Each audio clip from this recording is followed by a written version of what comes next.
ณวลโอกาสบัดนี้อาตมาภาพจากได้รับประทานแสดงพระสัทธรรมเทศนา เพื่อเป็นเครื่องเพิ่มพูนยูหนุนเสริมฉลอง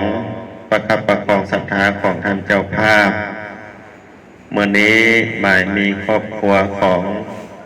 แม่ออกวรรณาลีเงินนวงศาครอบครัวอุณาโลมพร้อมด้วยลูกหลานญาติพี่น้องท่านที่ฮักแพงท่านที่นับถือทั้งหลายได้บำเพ็ญบุญกุศลอยู่ในเคหสถานที่นี้ถือได้ว่าเป็นบุญประจำปีเพราะว่าได้บำเพ็ญบุญกุศลในระยะนี้ทุกปีบ่ได้ขาดในโอกาสนี้เจ้าภาพเจ้าศรัทธาได้ไหว้พระได้สมาทานศีลได้ถวายภัตตาหารได้ถวายกองมหาอัฏฐะถวายต้นกะลาพฤกษ์พร้อมด้วยปัจจัยทานทั้งหลายแก่พระสงฆ์เพื่อน้อมอุทิศส่วนบุญกุศลทั้งหลายไปหาบุพการีชนที่ได้ล่วงลับดับขันไปสู่ปรโลกภายหน้าแล้วการบำเพ็ญบุญกุศลครั้งนี้ชื่อว่าเป็นบุญครั้งสำคัญอีกวาระหนึ่งของครอบครัวเพราะว่าทางครอบครัวแม่ออกวรรณาลีเงินนวงศาเป็นครอบครัวที่มีสัมมาทิฏฐิคือเป็นผู้ตั้งมั่นอยู่ในคุณพระศรีรัตนตรัยคือคุณพระพุทธเจ้าคุณพระธรรมคุณพระสงฆ์เป็นครอบครัวที่ยินดีในการบริจาคทานอุปถัมภกยกพระพุทธศาสนาส่งเคราะห์ญาติพี่น้องผู้ที่มีความจำเป็นอันนี้เป็นปกติวิสัยทางด้านครอบครัวได้ปฏิบัติสืบมาเป็นเวลาโดนนานแล้วจนถึงปัจจุบันนี้ในการบำเพ็ญบุญกุศลมื้อนี้เป็นโอกาสสำคัญนั่นก็คือว่าเพิ่นว่าเป็นวันแม่หญิงเป็นวันที่เสิร์ชสู่สตรีเพศคือผู้เป็นแม่อันแท้ที่จริงนั้นคำว่าแม่นี้ได้เสิร์ชสู่ยกย่องเคารพนับถืออยู่ทุกมื้อเป็นประจำบ่แม่นว่ายกย่องไม่ออกแต่มื้อเดียวนี้ได้เพราะว่าไม่ออกนั้นเป็นผู้สำคัญถึงว่าจะเป็นสร้างขาหลังผู้ชายเป็นสร้างขาหน้าแต่ว่าขาหน้าจะก้าวไปได้ก็ย้อนขาหลังยกสะก่อนจะค่อยไปได้นี่สันใดในการเสิร์ชสู่สตรีคือผู้หญิงนั้นถึงว่าหลักการและเหตุผลทางด้านสากลเพิ่นจะหมายถึงสิทธิบทบาทหญิงชายความเท่าเทียมกันทางด้านเวทีสากลคือสังคมของโลกก็ตามแต่ในทางพระพุทธศาสนาและฮีตของประเพณีลาวเฮานี้แม่นให้เกียรติเสิร์ชสู่แม่หญิงนั้นอยู่เสมอทุกมื้อนะโดยเฉพาะทางพระพุทธศาสนาเพิ่นก็ยกย่องผู้หญิงนี่ว่าเป็นคนที่เก่งถึงว่าจะมีสุขภาพทางด้านร่างกายบ่แข็งแรงเท่าผู้ชายแต่ว่าสุขภาพจิตสติปัญญาความรู้ความสามารถนั้นบ่ได้หลุดน้อยถอยลงจากผู้ชายแต่ประการใดกลับเป็นแรงผลักดันที่สำคัญในการสร้างเศรษฐกิจครอบครัวสังคมและเวียกงานอื่นๆนั้นให้สำเร็จลุล่วงไปได้สตรีในทางพระพุทธศาสนาดังที่เฮาฮู้ในผ่านมานั่นก็คือทางพุทธประวัติคือพระนางโคตมีผู้เป็นแม่น้าของพระพุทธเจ้าที่มีความเลื่อมใสในพุทธศาสนาเพียรพยายามเพื่อจะออกบวชเป็นครูบาผู้หญิงองค์ธรรมอิฐในพระพุทธศาสนานี่ก็แม่นหมายถึงความอดทนภาคเพียรพยายามของแม่น้าหรือว่าเป็นน้องของแม่พระพุทธเจ้าขออนุญาตใช้คำศัพท์ธรรมดาเพียรพยายามบวชเป็นผู้หญิงคนทำอิฐเนี่ยอันนี้หมายถึงว่าบทบาทหญิงสายก้าวเข้าไปสู่เวทีสากลพระพุทธเจ้าก็ตรัสตอบพระอานนท์ว่าพระอานนท์ทูลถามว่าบุคคลที่จะได้ดวงตาเห็นธรรมนี้ มีแต่ผู้ชายเท่านั้นบ่เขาน้อยผู้หญิงเด้สามารถได้ดวงตาเห็นธรรมคือบรรลุธรรมได้บ่พระพุทธเจ้าก็ตอบอย่างจะแจ้งว่าบ่ว่าหญิงหรือว่าชายหากปฏิบัติดีปฏิบัติชอบดวงจิตนั้นย่อมหลุดพ้นจากอาสวะกิเลสได้ดวงตาเห็นธรรมคือได้พระนิพพานคือกันเสมอกันสำหรับสภาวะจิตแล้วบ่ได้แยกหญิงบ่ได้แยกชายอันนี้เป็นข้อสำคัญว่าบทบาทหญิงชายนั้นพระพุทธเจ้าก็ได้รับออกไว้ตั้งแต่สมัยพระพุทธองค์ยังมีพระชนมายุอยู่คันเวลาล่วงมาหลังจากพระพุทธเจ้าปรินิพพานได้200 กว่าปีสมัยพระเจ้าอโศกมหาราชอุปถัมภกย่อยกพระพุทธศาสนาประกาศศาสนาแต่งตั้งพระสมณทูตไปประกาศพระพุทธศาสนาทั่วโลกนี้ในนั้นท่านก็ได้บวชลูกทั้งสองเข้าในพุทธศาสนาผู้หนึ่งชื่อว่าพระมหินทะผู้สองชื่อว่าพระนางสังฆมิตานางสังฆมิตาในเป็นลูกสาวของพระเจ้าจักรพรรดิเพิ่นก็ยังสละออกบวชคู่กับอายสองน้องอายบวชนำกันหลังจากบวชเรียนรู้ธรรมวินัยละเอียดอ่อนแล้วได้เดินทางมาประกาศพระพุทธศาสนาในลังกาทวีปหรือประเทศศรีลังกา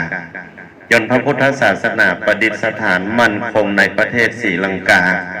แล้วพระพุทธศาสนาเนี่ยจึงเข้ามาสู่ประเทศกัมพูเชียประเทศลาวดังที่เฮาเคารพนับถือ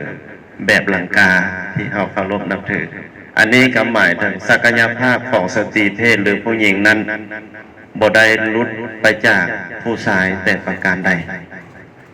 บัดนี้หันเข้ามาสู่แผ่นดินลาวสมัยอาณาจักรล้านสร้างที่พระเจ้าฟ้างุ่มมหาราชได้เฮ็ดหน้าที่ในการทอนโหมแผ่นดินได้สำเร็จคนลาวเฮาทอนโหมเข้ากันแผ่นดินเป็นปึกแผ่นแน่นหนาเอิ้นว่าอาณาจักรล้านสร้างก็ย้อนมีพระมเหสีหรือว่าเมียชื่อว่านางแก้วเก่งหยาหรือว่านางแก้วยอดฟ้า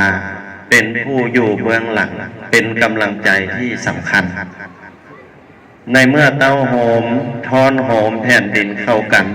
เป็นอาณาจักรล้านสร้างที่สมบูรณ์เอกราชแล้วพระพุทธศาสนายังแบบกระจัดกระจายยังบ่ทันมั่นคงและเป็นขบวนการที่มั่นคงพระนางยังได้หาวิธีการเพื่อให้พระเจ้าฟ้างุ่มนั้นอัญเชิญพระบางพุทธลาวันและพระสงฆ์ตลอดศาสนิกชนผู้มีความรู้ความชำนาญทางด้านพระพุทธศาสนาจากประเทศกัมพูชาเข้ามาสู่อาณาจักรล้านสร้างก็คือแผ่นดินลาวเฮาสรุปง่ายๆก็คือประเทศลาวเฮามีพระพุทธศาสนาแบบลังกาวงศ์และมีฮีตของประเพณีที่ดีงามและมีการเสริมขยายต่อยอดมาทุกยุคทุกสมัยฮอดทุกมื้อนี้ก็แม่นเริ่มต้นสมัยพระเจ้าฟ้างุ่มมหาราชโดยมีพระมเหสีชื่อว่านางแก้วเก่งหยาเป็นผู้อยู่เบื้องหลังผลักดันทุกอย่างให้สำเร็จลงโตและเป็นมูลมรดกมาฮอดเฮาทุกมื้อนี้ระยะเวลาผ่านมาจากสมัยพระเจ้าฟ้างุ่มจนมาฮอดสมัยพระเจ้าไสยเศรษฐาธิราชในระยะที่400 กว่าปีผ่านมานี้สมัยพระเจ้าไสยเศรษฐาธิราชที่จะหลอกพระเจ้าองค์ตื้อวัดองค์ตื้อมหาวิหารนี้เป็นสมัยเซิกสงครามแม่นศึกพม่าเข้าประสิทธิ์เมืองแต่ถึงอย่างนั้นก็ตามพระเจ้าไสยเศรษฐาก็ได้หลอกพระเจ้าองค์ตื้อนั้นขึ้นสำเร็จย้อนกำลังใจที่ดีจากพระมเหสีหรือว่าผู้เป็นเมียซึ่งคอยให้กำลังใจคอยเตือนสติอยู่เสมอเพราะฉะนั้นแม่ออกคือผู้หญิงหรือว่าสตรีนี่เป็นคนที่เก่งเป็นคนที่มีความสามารถเคียงบ่าเคียงไหล่กับผู้ชายอยู่เสมอแต่ในนั้นเพิ่นก็ให้เกียรติผู้หญิงผู้ชายนิยมให้เกียรติผู้หญิงด้วยการเทิดทูนบูชาคุณของผู้หญิงที่มีต่อครอบครัวที่มีต่อพื้นแผ่นดินเพิ่นจังเอิญถึงว่าจะเป็นพ่อก็ตามเวลาเอิญนี่เอานามหญิงขึ้นก่อนนามแม่ขึ้นก่อนเช่นว่าอีพ่อเอิญพ่อเอิญว่าอีพ่อคำว่าอีในตัวนี้มันเป็นนามหญิงหมายถึงแม่หมายถึงแม่อีพ่ออีแม่แม่นามที่ยิ่งใหญ่และยาวไกล คือน้ำของเพิ่นก็เอิ้นว่าแม่น้ำของเขาบ่เอิ้นพ่อน้ำของอยู่เทื่อแม่น้ำของมือเฮาห้าเดียวในเดียวใหญ่กว่าหมู่เพิ่นเอิ้นว่าหัวแม่มือเอิ้นว่าหัวแม่มือเวลาเฮาจะขึ้นเหือนลูกคันใดมันค้างอยู่แม่คันใดเพิ่นบ่เอิ้นว่าพ่อคันใดเทื่อเอิ้นว่าแม่คันใดผู้ชายที่ยิ่งใหญ่มีวิทยายุทธในการสู้รบตบศึกเพื่อต่อสู้กับศัตรูเพื่อปกป้องอธิปไตยของชาติของผืนแผ่นดินเขาเอิ้นว่าแม่ทัพบ่เอิ้นว่าพ่อทัพอย่างเทื่อเอิ้นว่าแม่ทัพสาเหตุที่เอานามยิงขึ้นก่อนนี้เพราะว่าผู้หญิงนั้นเป็นกำลังใจที่ดี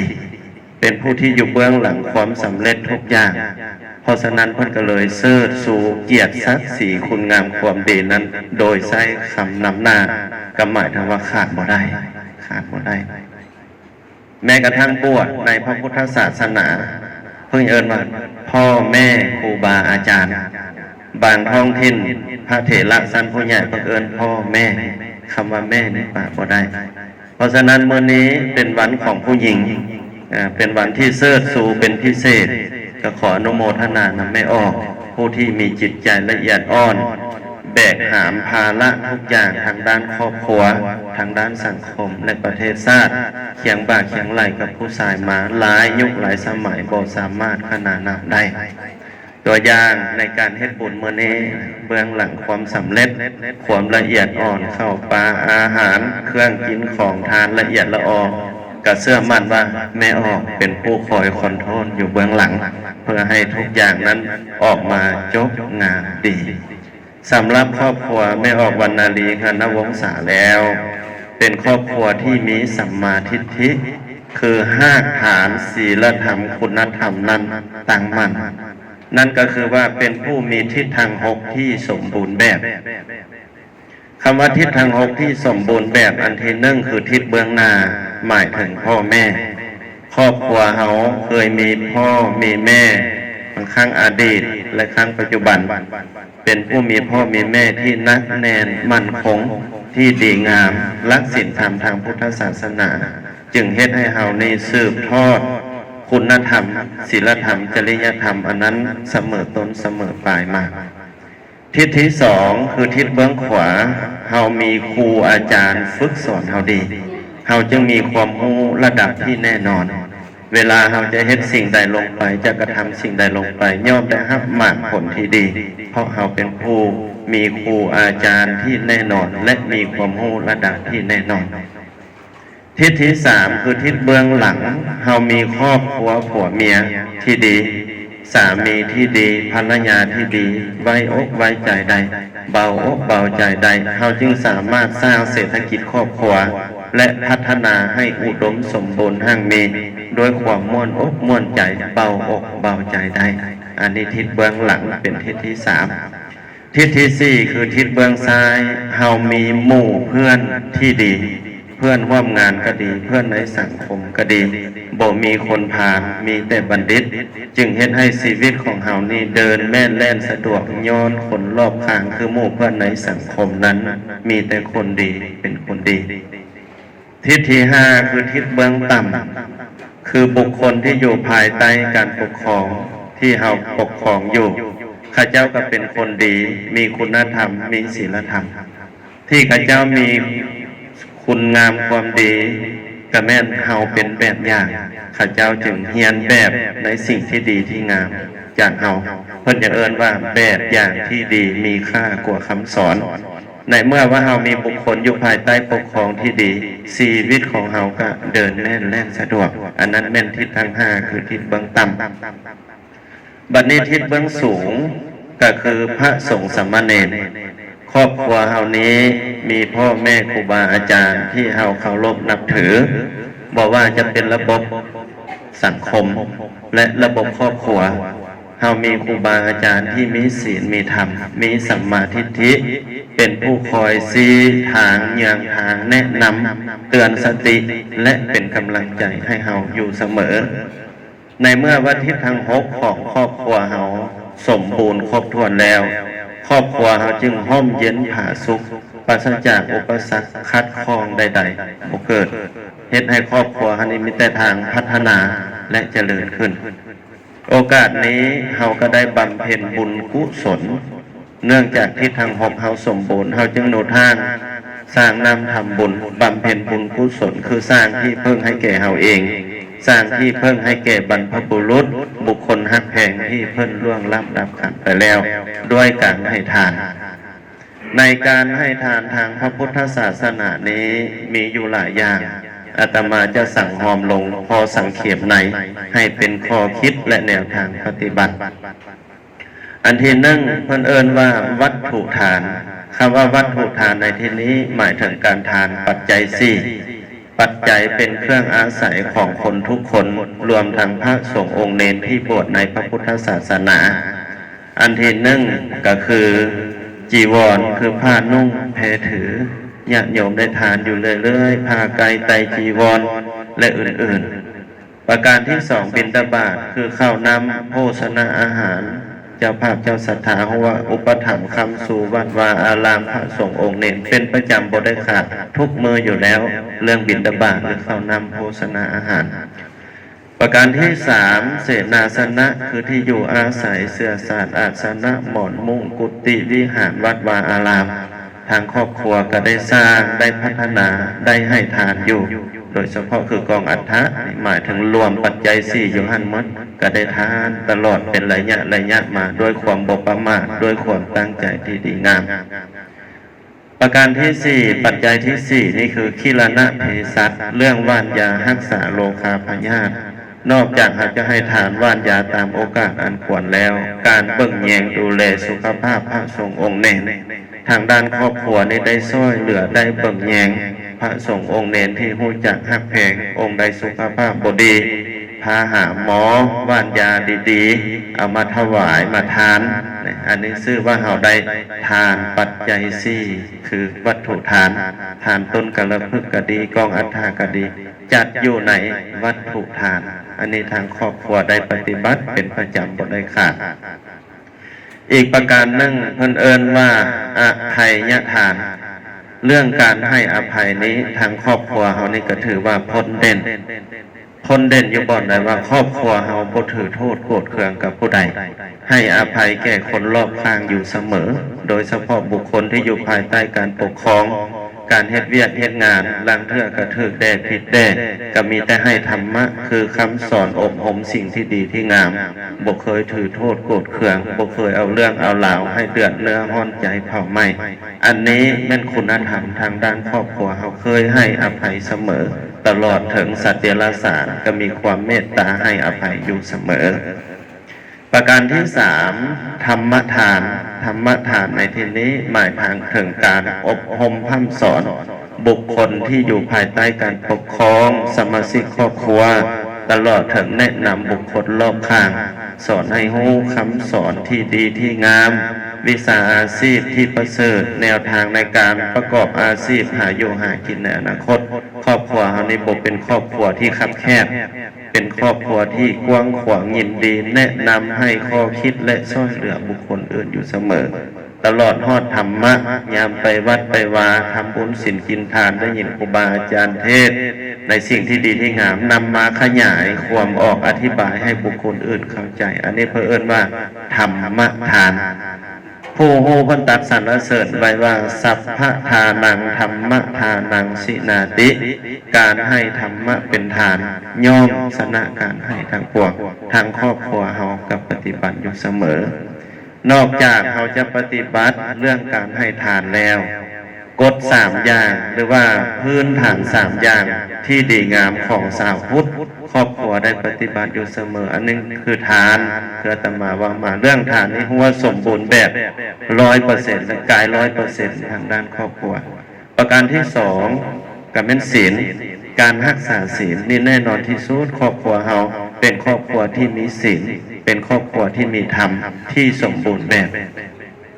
ประการที่สามคือภาวนาการหมั่นสวดมนต์สงบจิตสงบใจฝึกหัดดัดกายวาจาใจให้สะอาดให้สว่างให้สงบเฮากับประพฤติปฏิบัติมาบ่ได้ขาดถือว่าลักทางพุทธศาสนาทานศีลภาวนา ครอบครัวได้ปฏิบัติอย่างครบถ้วนและสมบูรณ์แบบคล้ายๆคือพระสงฆ์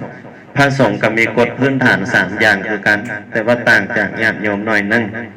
โยมทานศีลภาวนาแต่พระสงฆ์ศีลสมาธิปัญญา